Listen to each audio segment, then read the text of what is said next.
In the summer of 1540, Spanish conquistadors arrived at what should have been one of the greatest cities in the Americas. They found silence, empty plazas, temples without priests, homes abandoned mid-meal. The city of Cahokia, once larger than London, had vanished. 20,000 people, gone. No bodies, no battle scars, no explanation. For centuries, the world forgot it ever existed.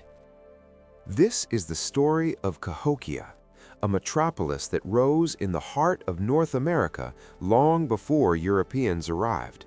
Built on the fertile floodplains of the Mississippi River, it dominated a territory larger than many medieval kingdoms. At its height, between 1050 and 1200 AD, Cahokia was the largest pre-Columbian settlement north of Mexico. Its influence stretched across 1,000 miles, and then, sometime in the 14th century, it disappeared. Not slowly, not gradually. The collapse was sudden, violent perhaps, or something stranger. What happened here remains one of archaeology's most haunting mysteries. Imagine walking through Cahokia in the year 1100. The sky is thick with smoke from thousands of cooking fires. The streets pulse with traders, farmers, craftsmen, priests. The air smells of roasted maize and river clay. At the city's center rises Monk's Mound, the largest earthwork in the Americas, 100 feet tall, 14 acres at its base, built entirely by hand, one basket of soil at a time. It took 3 centuries to complete. Atop the mound stood a massive wooden temple, visible for miles. Below it, a grand plaza capable of holding tens of thousands. This was not a village, this was a civilization. But something went wrong. By 1350, Cahokia was dying. By 1400, it was dead. The plazas emptied, the fires went cold, the great mound stood alone, abandoned. No written records explain why. No oral histories survived to tell the story. When French explorers arrived in the 17th century, the local tribes had no memory of the city. They did not know who built it. They did not know its name. The land had swallowed the past whole. Modern archaeologists have spent decades sifting through the remains. They have found tools, pottery, burial mounds containing hundreds of bodies. But they have also found something troubling: evidence of violence, mass graves, skeletons showing signs of ritual sacrifice.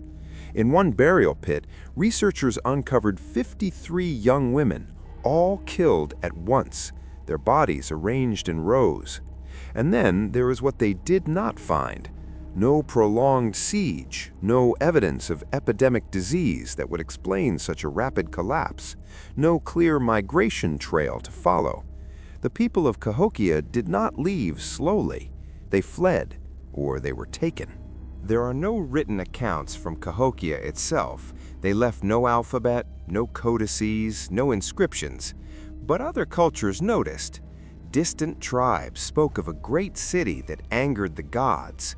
Spanish explorers in the 16th century heard rumors of a cursed place where the earth had opened and swallowed an entire people.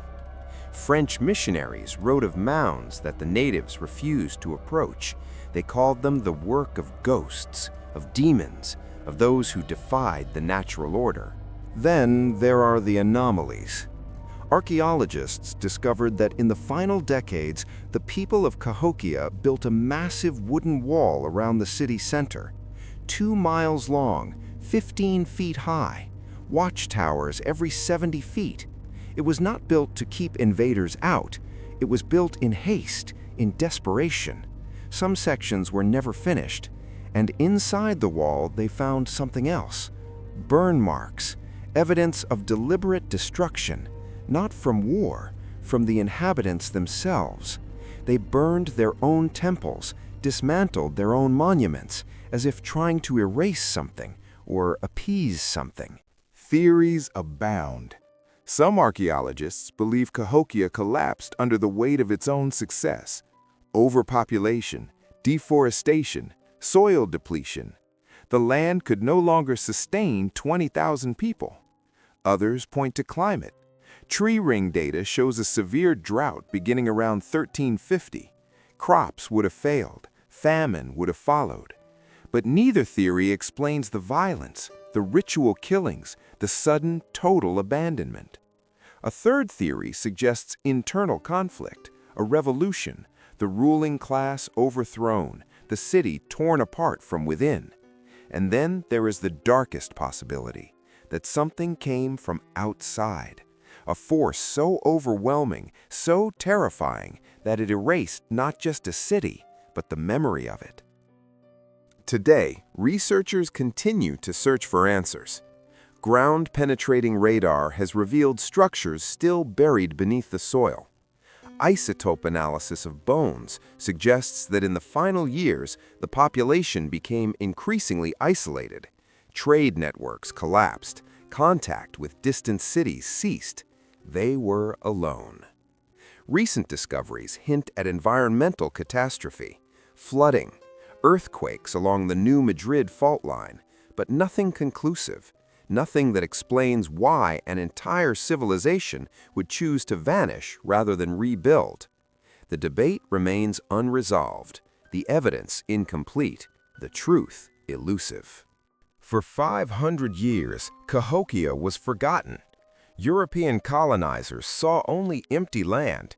Native American tribes, displaced and decimated, carried fragments of stories, but no coherent history. Monk's Mound became a curiosity. Farmers plowed through ancient plazas. Suburban developers built shopping centers over burial grounds. The United States government erected a highway directly through the site. History textbooks ignored it. Museums did not preserve it. Until 1982, when Cahokia was finally designated a UNESCO World Heritage Site. By then, much had been destroyed. The world had moved on. The city that once rivaled the greatest metropolises of medieval Europe had become a footnote, a rumor, a ghost. Behind the statistics, there were people. Mothers who carried their children into the unknown. Elders who watched their world crumble. Artisans who abandoned their work mid-creation. We have found their possessions, toys left in homes, jewelry buried with the dead, food stored in jars, waiting for a meal that never came. They had names we will never know, stories we will never hear. They lived, they loved, they feared, and they disappeared. Their silence is absolute, their absence eternal. We may never know what truly happened at Cahokia. The earth has kept its secrets. The people left no witnesses, no monuments to explain their departure. Only absence, only questions. Did they flee disaster? Did they destroy themselves?